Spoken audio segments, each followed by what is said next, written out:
Alright, we are back for round 2. Pretty good hand here. Yeah, Inspector is especially nice with effort, and Spectral Reserve also does combo fairly well with the creation. That's quite nice. Oh, Boongriff is nice. I mean, Griff's Boon is nice. Again, pretty sweet with Inspector. Just works quite well. Give me solid flyer just to beat down Homunculus. Okay. I think I will not Grief Boon. Like, even though I have collective effort in my hand, I don't mind making that trade.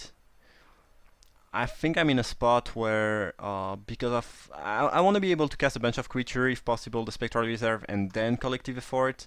So going to the late game is quite good for me, and I have something decent to do, which is sacrificing the clue if I don't Grief Boon.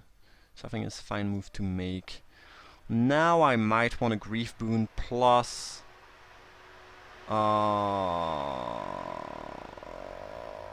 the Skulker, especially since my opponent just missed a land drop.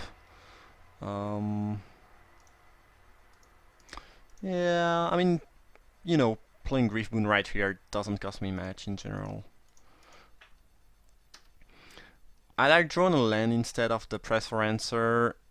I think I would still make the play now that I see my opponent is missing land drops. Being aggressive seems like a good option. So my opponent is on mono blue so far. The dragon there, okay. Well, that's not great, honestly. That's not great because it gives me another clue next turn, and Grief Boon is just gonna come back at some point no matter what, so... Like, it's not awful, but it's not something you really want to do. I'm gonna play Spectral Reserve over Creation. Just annoys the Skulker a bit more, especially if my opponent has some sort of removal. And either way, well, since they played an Illuminator in the meantime, probably that Creation would have ended up being better, but obviously I could not know about that. Now I guess we'll drop that plus an Inspector. Yeah, I guess the only downside of playing that is if they have a removal, they can attack with Homunculus, which is not the case. Maybe I should just have played the Creation. I missed 3 damage here, which could matter later on, so... not sure how much this can hurt, but this can certainly hurt. Enlightened Maniac. Alright. Now, do I want to boost all my creatures, knowing that I cannot do anything else? I don't think so. Especially since I have some clues to sacrifice, so I want to be doing something. No. A land. I will draw off my clue, see what I get. A Cathar, okay. And again, I'd rather drop more creatures before I actually start to collective effort. A move that I can make here is to bounce the Horror, and then if my opponent double blocks with these 2 cards, 2 creatures, I don't actually mind getting rid of the Illuminator because I have all those flyers and all those small creatures. And I think it's a fine trade. Yeah. Another play is just to not play the land, keep it for the Creation, try to get advantage of that. I don't think it's that great though. Another play is just to play the land, sack the clue, and see what you can do later on. I think this is fine though, because again, if my opponent lose the Illuminator, they lose an answer to my Spirit, which they probably don't wanna lose. They also might have some clue effect in their hand, so it's a trade I'm fine making. Vessel of Nascent is not something I really mind seeing. Dragonder on the Spirit is good, but quite beatable. No, still don't want to discard. Okay, Nivelis of Dusk is a decent card to draw here. Ooh, Borrowed Grace. Okay, I think that makes things quite a lot more interesting now. So the move is probably just to beat down with that. My opponent might want... Well, if they did not trade when I was tapped out, they will not trade when I have mana open. That just seems quite logical. Now I can play that. Next turn I can attack with everything, put a lot of pressure off the board race, and then collective effort, or maybe if they play a 4 toughness creature I can collective effort. I guess, yeah, actually I could have killed the vessel right now. I feel like the potential of to kill a 4 or more power creature is higher though. It's better, just because blue-green is the emerge deck. My opponent has some 4 or more power creature, that's not really a question. And I want to be able to blow up one of these creatures. And now that's going to be really good for me. I mean, it's already going very well, but here it's just going to be amazing. So, I will escalate with 3 modes. I want to kill that, blow that up, and put a counter on each of my creatures. I am gonna tap those mana. And I need to tap 2 creatures. I guess this cannot really attack, and this cannot really attack either. And that's pretty much... You cannot get more value than that with collective effort, that's for sure. And now I'm gonna attack with everything. My opponent doesn't have any good block. Actually, did I miss a kill here? Because maybe the right move is not to kill the vessel. Oh, they just conceded anyway. But here they can... Here my opponent can chump block. I guess I don't think I have a kill if I don't blow up the vessel. And by not blowing up the vessel, I also tell my opponent that I have some more tricks. So they are likely to block more. But I could have attacked with 1 more creature, which might have been lethal. Either way, I don't think there's any comeback for the opponent this game. And getting the full value is tempting, but maybe I don't really need to kill that, and I should just try to attack with everything, and then board grace. And unless they make some very defensive block, they die. Alright, either way, that game went pretty well for me, but it's mostly due to my opponent missing a few land drops. So it's some sort of blue-green deck, most likely merged with 2 Dragonder. Dragonder is decent against Griefboon, but like not amazing either. It's pretty good against Lone Rider, though. I think that card makes Lone Rider quite weak. It's also pretty good against Choking Restraints, but there's not a whole lot I can do. In general, Dragonder seems quite good against my deck. Let's see if I have things that are looking good in this match. I don't think this is a matchup where I want to stall and try to win off a Geist of the Archive. I think my opponent's late game is better than mine, so I should not try to do that. This is not looking great. Mental is bad against Dragonder. I could see board grace being better than... I mean, it's kind of annoying if I side in a board grace and I side out a Lone Rider. It's kind of clunky.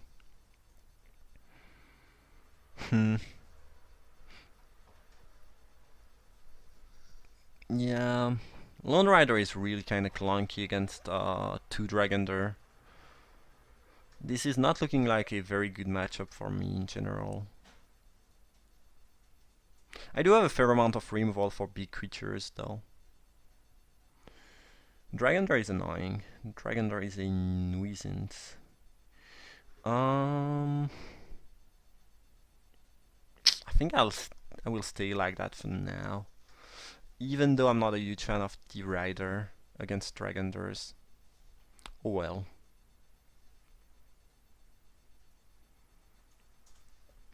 Because siding in a board grace and removing a creature just seems kinda... Especially one of the creatures that make the board grace good in your deck, seems kinda weird to do. Yeah, I already don't have like a lot of creature, and adding a trick like that, removing creature, doesn't seem good. Alright, well at least this one is clear. Mulligan, that one is decent, 5. I don't think I want that, especially since I only have 1 creature left and another and better, trick. At least as long as I have 1 creature. And I kind of like the Fox though in this matchup. It's likely it might be able to put a decent amount of pressure on my opponent. Choking Restraints is also bad against Emerge in general, but it's not like I can really side those out.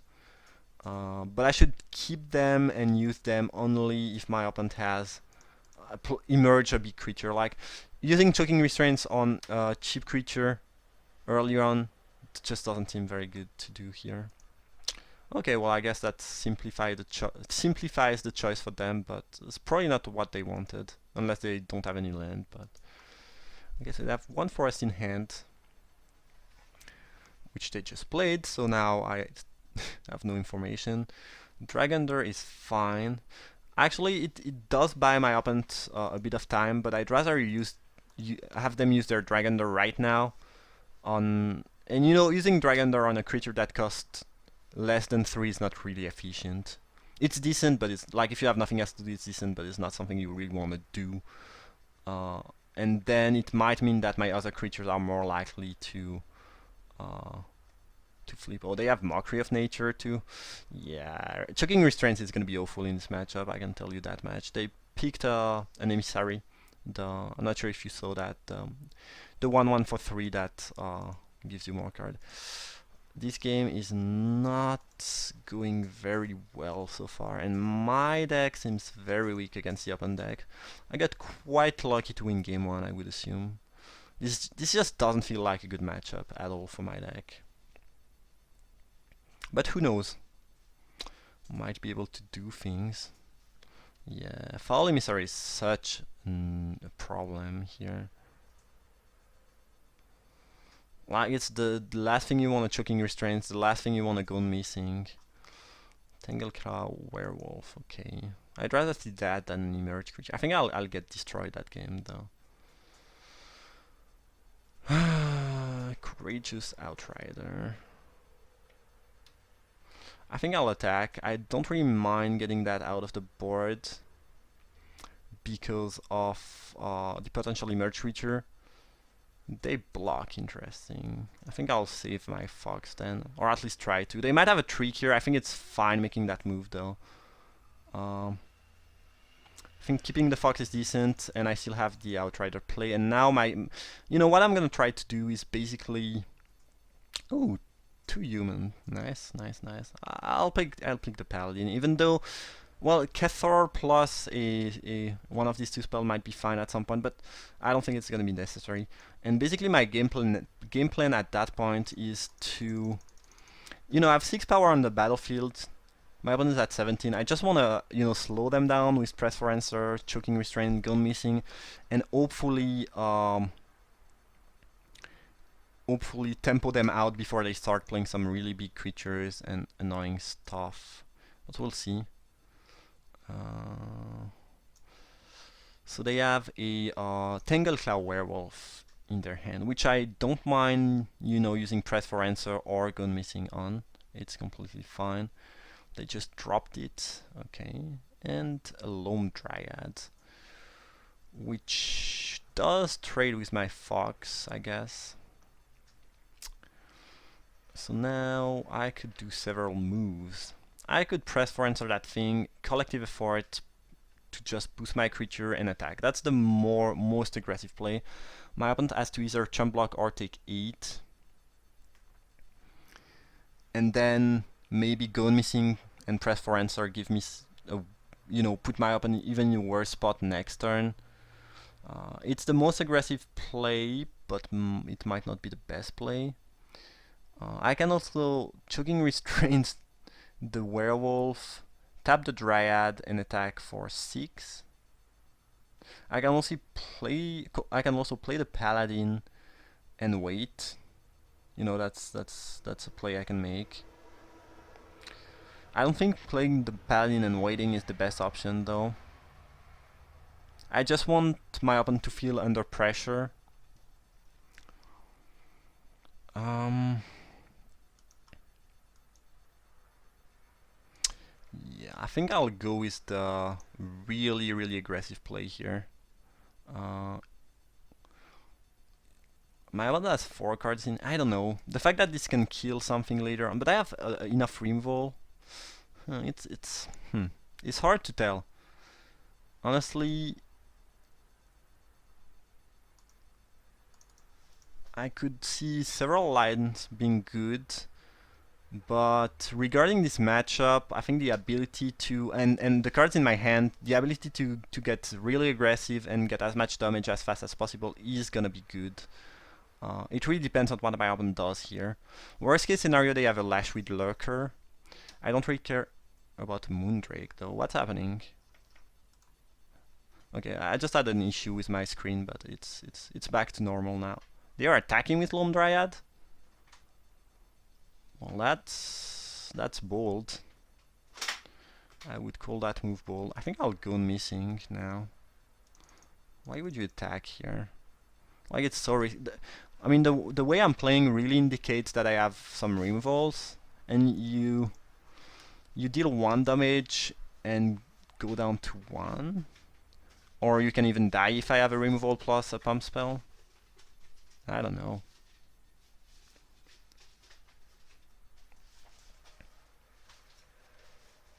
So I guess they might replay... No, another Foul Emissary. Ugh, that's kinda bad for me. And they got a Need of the Horrid Swarm. Well, that's gonna stabilize the board for sure. Okay, well this is pretty much bad news bear for me. Not a whole lot I can do though. I guess my flyer could kill my opponent. Like I can put the guys onto the battlefield, then they play the Moondrake to block, and then I Choking Restrain the Moondrake and they die. That seems like a fairly easy thing to accomplish. I guess if I play the guys, they might also flip that attack and force me to block. Oh, it must be blocked, but I don't have to block with one specific creature. My opponent is playing very aggressively this game. Oh well. So now, several moves. Not that many moves, actually. I think the Apothecary guys plus Restraints plan is really good. Like, my opponent probably doesn't have many flyers or answer to flyer, and Moondrake is a very nice one to Choking Restraints in general anyway. It doesn't give me a fairly safe kill next turn. And other options include Choking Restraints on it, attack with 2 creatures. It's not good. I don't kill my opponent, the fox dies. Yeah, that's just not good. Yeah, no reason to attack with the Outrider. So yeah, I'll just drop the Ghast, and it's quite likely that I just drop the Drake to block, get Choking Restraint, and die. At least that's my hope. I guess I can play the Drake and still have 2 mana available. 3, I guess, if they play another land.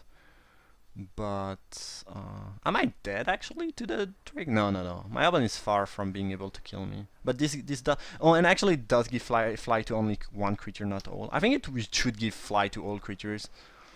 Like, it's not even that good, even with that. So like even if it would give the fly to all creatures, it would not be that great. It would be just a worst Subjugator Angel. So I don't know. 1 creature is just... That card is just not... I guess you can remove it from the graveyard, but still. So, well, that's a flyer. So my opponent is not dead. And that's pretty annoying. Oh, never mind. Never mind. Okay, so we got there. We got there by playing super aggressively. I kind of got lucky that I drew the Restraint in the end here, but honestly, I think the plan of putting my opponent at 1 was really good, and then yeah, it was not so likely that they had the Moondrake plus another Flyer or another removal. So that was fairly safe. And my opponent cannot really complain about me top decking too much, because they could be winning that game if they had just Chump Block with the Loam Dryad earlier on. They would be at 5. They would have 2 turns to top deck stuff. They might not win, but they would be in a fairly decent spot. So I don't even feel too bad about that top deck. And you know, this is Magic. Sometimes you just top deck. So my opponent now is not conceding, not sure why. Maybe they are sending me a hateful message. No, probably not. Let's not let's not say that they were, yeah. I mean, it's annoying. Double choking restraints on the 2 flyer when you thought you just came back in the game. Yeah, that's certainly not good. But again, I think my opponent could have been in a better spot by just chumping with the Lone Dryad, being at 3 after this attack, having one more draw step, I mean 2 more draw step to maybe find an answer and continue to apply pressure with their werewolf and stuff. So yeah, probably a slight miscalculation that might have cost them the game. Either way, hope you guys enjoyed that second round, and I see you for the final.